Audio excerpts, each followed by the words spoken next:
नमस्ते बच्चों। आज हम सूचना लेखन के बारे में जानेंगे कि सूचना लेखन क्या होता है और इसे किस तरीके से लिखा जाता है। जब हमें कम शब्दों में महत्वपूर्ण जानकारी को जनमानस तक यानी लोगों तक अगर पहुंचाना होता है, उन्हें किसी चीज़ के बारे में बताना होता है, तो हम सूचना का प्रयोग करते हैं।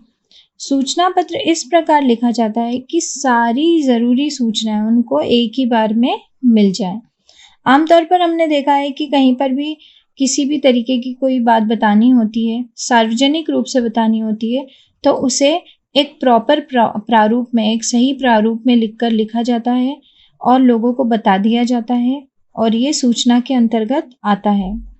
सूचना लेखन का उद्देश्य होता है कि बहुत महत्वपूर्ण जानकारी को प्रदान करना, महत्वपूर्ण आयोजनों की सूचना देना और जनमानस से पुनरावेदन या अपील करना। तो आप लोगों ने देखा होगा कि छोटी छोटी सूचनाएं कहीं कहीं पर लगी होती हैं और लोगों को इसके बारे में जानकारी दी जाती है। किसी भी आयोजन के बारे में, किसी भी बात के बारे में कोई भी महत्वपूर्ण जानकारी होती है, तो कम शब्दों में जब हम अपनी बात को लोगों तक सही तरीके से पहुंचा देते हैं, तो वो सूचना लेखन के अंतर्गत आता है। सूचना लिखे जाने के उपयुक्त स्थान विद्यालय, विश्वविद्यालय के सूचना पट होते हैं, आवासीय कॉलोनी के सूचना पट होते हैं, कार्यालयों के सूचना पट होते हैं, कारखानों के सूचना पट होते हैं, सरकारी महकमों यानी ऑफिसेज में भी सूचना पट पर सूचना लिखी जाती है, समाचार पत्र, पत्रिकाओं के सूचना कॉलम में भी सूचनाएं लिखी जाती है। सूचना लेखन एक बहुत ही महत्वपूर्ण कार्य होता है और इसे करना सभी के लिए बहुत ज़रूरी होता है, क्योंकि आमतौर पर अभी हम इतने ज़्यादा आगे नहीं हुए हैं कि हम मोबाइल या इंटरनेट के माध्यम से लोगों को सूचित करेंगे।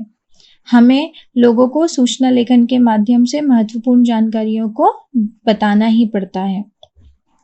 इसको लिखने के कई प्रकार के अवसर होते हैं, जैसे सांस्कृतिक गतिविधियां अथवा समारोह होते हैं, वहाँ पर हम सूचना लेखन के द्वारा लोगों को सूचित कर सकते हैं।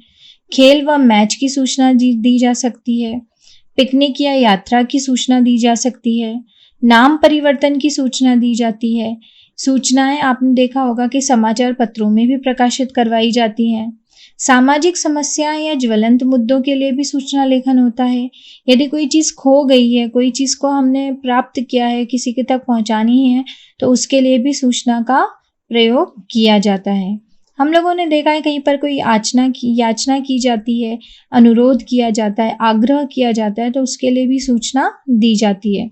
तो सूचना लेखन बहुत ही महत्वपूर्ण चीज़ है और लोगों को इस बात की जानकारी होनी चाहिए कि सूचना लेखन हमें किस प्रकार से लिखाया जाता है। तो बच्चों, इस बात का ध्यान रखिएगा कि भविष्य में सूचना लेखन जो हमारे 10वीं के पाठ्यक्रम में है, वो हमें आगे हमारे जीवन में भी काम आते हैं। अब हमें इस सूचना लेखन को एक बहुत ही प्रॉपर फॉर्मेट में लिखना होता है, मतलब एक स्पष्ट प्रारूप में लिखना होता है। इसको लिखने के लिए एक बहुत ही आपको सही तरीके से एक प्रारूप दिया जाता है, उसी के अंतर्गत आपको लिखना ज़रूरी होता है। अब देखिए सूचना पत्र का प्रारूप। सूचना पत्र का प्रारूप कुछ इस प्रकार का होता है। सबसे ऊपर हम विद्यालय या संस्था का नाम लिखते हैं या कॉलोनी, जो भी है, जो भी स्थान से आपको सूचना देनी है, तो उसका नाम यहाँ पर सबसे पहले लिखा जाता है। तत्पश्चात यहाँ पर हमको सूचना लिखना अनिवार्य होता है। सूचना लिखना इसलिए अनिवार्य है ताकि लोगों को पता चले कि उनके लिए सूचना दी गई है। अब इसके बाद में कोई विशेष वर्ग अगर है, यहाँ पर लक्षित वर्ग दिया गया है किसी विशेष वर्ग के लिए, विद्यालय है तो कक्षा होगा, वर्ग होगा, समूह होगा। बाहर है अगर आम लोगों के लिए, अगर ज़्यादा लोगों के लिए है, तो फिर हमें यहाँ पर कुछ भी लिखने की ज़रूरत नहीं है। लेकिन यदि किसी वर्ग के लिए हम इस बात को बता रहे हैं, किसी वर्ग के लिए यदि हम कोई सूचना दे रहे हैं, तो हमें यहाँ पर लिखना उसको आवश्यक हो जाता है। इसके बाद में हमें शीर्षक का प्रयोग करना होता है, ठीक है, कि हमारी जो सूचना है उसका शीर्षक क्या है। तत्पश्चात हमें यहाँ पर दिनांक भी लिखनी होती है। दिनांक यहाँ पर हम लिखेंगे। उसके पश्चात में यहाँ पर हम पूरा विषय लिखते हैं।